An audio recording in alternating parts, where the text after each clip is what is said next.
چہرے پر دانے ہوں تو کوشش کرو کہ چہرے پر ہلدی کا پیسٹ لگاؤ۔ دانے مٹ جائیں گے۔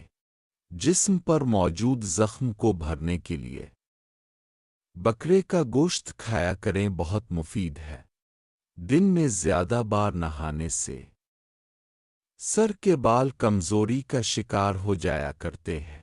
جسم کی جلی ہوئی جگہ پر ہلدی کا لیپ کر دیں، بہت مفید ہے۔ اگر دانتوں میں درد ہو تو کوشش کرو کہ لونگ کو پانی میں ابالیں اور ابلے ہوئے پانی سے غرارے کرو۔ درد سے آرام اجانا، مثانے کی جلن اور گرمی کو کم کرنے کے لیے دودھ میں دھنیا ڈال کے پیا کریں، بہت مفید ہے۔ اگر سانس آنے میں دشواری پیش آ رہی ہو تو کوشش کرو کہ سونف چبایا کریں، بہت مفید ہے۔ جسم میں خون کی کمی کی وجہ سے سر کے بال گرنا شروع ہو جایا کرتے ہیں۔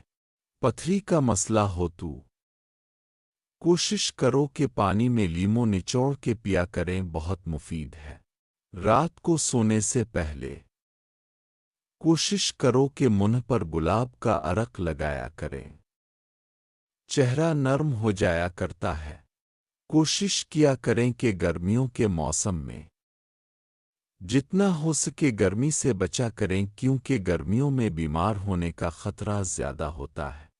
اگر کمر میں درد ہو یا پھر جوڑوں میں درد ہو تو کوشش کرو کہ دودھ میں جلیبی ڈال کے ابالیں اور پیا کریں، بہت مفید ہے۔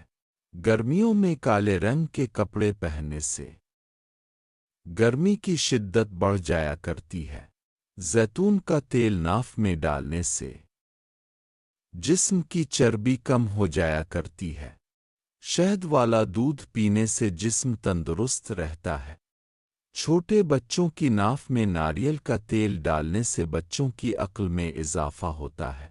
جسم کی ہڈیاں کمزور ہیں تو گڑ کے ساتھ ایک چٹکی لونگ کے سفوف کی کھا لو، ہڈیوں کی کمزوری دور ہو جائے گی۔ اس کے علاوہ معدے کی خرابیاں بھی دور ہو جایا کرتی ہیں، کمزور بینائی بھی تیز ہو جایا کرتی ہے۔